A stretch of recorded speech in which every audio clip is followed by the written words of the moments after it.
we're looking at these pictures, we can see something is ablaze there on the ground as this very strange wave of mud and debris with boats included and cars and all sorts of things.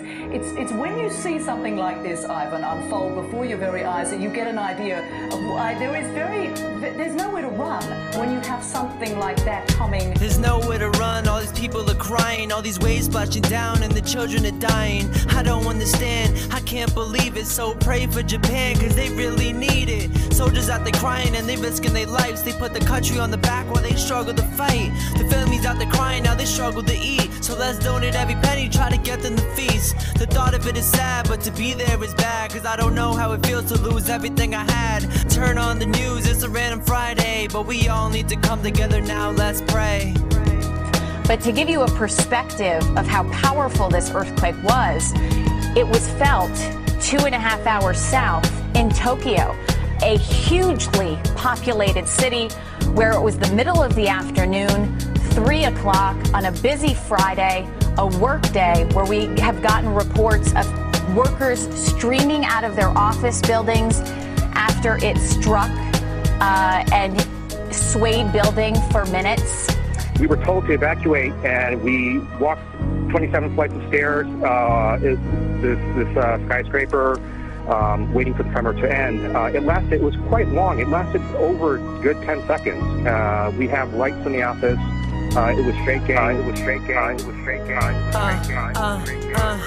And buildings were shaking, building all these fears, and the innocent people shedding all those tears. Boats were sinking, and fire even started. The waves started drifting while the families departed. Home, and I'm sorry, I'm sitting here praying, hoping that God hears the things that I am saying. No human ever wants to see those things go down in this way, so for you I sing. We will fight for you tonight. Yeah, and so if you don't understand, I'm just trying to persuade everybody to lend a hand. So it's about that time a boy becomes a man. Put your hands both together and pray for Japan. Yeah, well, I feel we all need to come together and put all our prayers in one subject, because not only God can help in a time like this, we can help. And I don't mean through chain letters or text messages or Facebook statuses. I mean through prayers and donations. Japan needs us.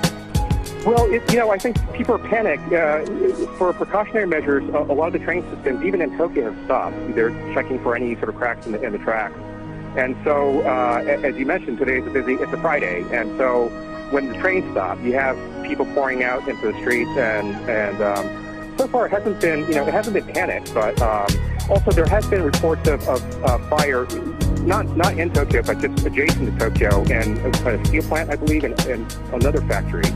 So the ground was rolling for an extended period of time. I wasn't exactly sure what to do or where to go. I'd never been prepared for anything like this. My wife and I stood outside and basically held on to the outside of our house. You couldn't even stand up. I mean, literally at the peak of these waves that were washing over the ground, you literally could not stay on your feet. You had to kind of crouch down in a ball or put your back against something so you didn't fall.